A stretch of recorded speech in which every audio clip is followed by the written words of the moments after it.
बिंदिया जब देखती है कि ईशा की वजह से रातों रात सूरज की दुकान फेमस हो गई है, जिससे सूरज और पूरे घर वाले ईशा से बेहद खुश हो रहे हैं, तो बिंदिया से ये सब नहीं देखा जाता और फिर पैसे देकर वो कुछ नकाबपोश गुंडों को फोन करके सूरज की दुकान पर बुला लेती है, जो कि सूरज की दुकान पर तोड़ फोड़ करने लगते हैं और बाकी लोगों के साथ बदतमीजी करने लगते हैं, जिसे देखकर पहले तो सूरज उन्हें समझाने की कोशिश करता है कि वो सभी शांति से यहाँ से चले जाए, मगर वो लोग सूरज की बात नहीं मानते और सूरज के साथ हाथापाई करने लगते हैं। लेकिन फिर भी सूरज उन लोगों को कुछ नहीं करता, जिससे बिंदिया को समझ नहीं आता कि आखिर अब वो सूरज को गुस्सा कैसे दिलाए। इसीलिए बिंदिया एक गुंडे को इशारा करती है कि वो उसे धक्का दे, जिससे वो गुंडा जब ऐसे ही करता है तो बिंदिया को चोट आ जाती है, जिसे देखकर सूरज की बर्दाश्त की सारी सीमाएं खत्म हो जाती हैं और वो उन सभी गुंडों की धुलाई करने लगता है, जिससे इसी बीच सूरज के हाथ से वो ईशा की पायल भी निकल जाती है। और ये सब देखकर बिंदिया को काफी खुशी होती है कि सूरज ईशा की बात भूलकर फिर से गुंडागर्दी पर उतर आया। तो वहीं सूरज का ये रूप देखकर सूरज की दुकान पर आए ग्राहक भी चले जाते हैं, जिसे देखकर सूरज को काफी पछतावा होने लगता है और वो सिर पर हाथ रखकर रोने लगता है। तो वहीं ईशा सूरज को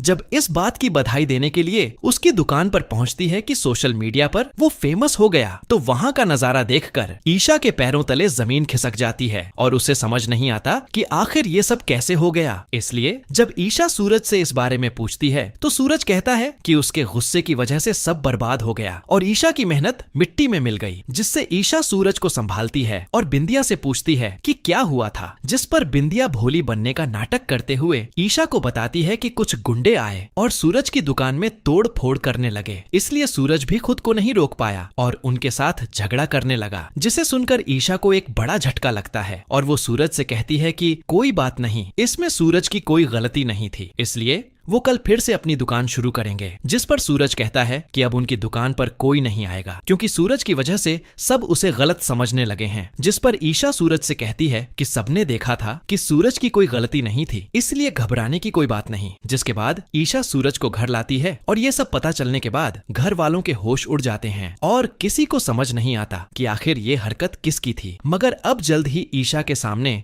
बिंदिया की सारी करतूत आएगी कि वो देख सकती है और सूरज और ईशा को अलग करने के लिए ही वो एक के बाद एक साजिशें रच रही है। इसीलिए सच सामने आने के बाद जल्द ही सूरज पूरे घर वालों के सामने बिंदिया को थप्पड़ लगाएगा और हमेशा के लिए उसे उसके घर भेज देगा। और इस बार ताई जी और सूरज के पापा भी बिंदिया को माफ नहीं करेंगे। इसलिए अगर आप भी चाहते हैं कि अब जल्द से जल्द बिंदिया का सच पूरे घर वालों के सामने आ जाए, तो वीडियो को लाइक करने के बाद कमेंट्स में अपनी राय देना ना भूलें।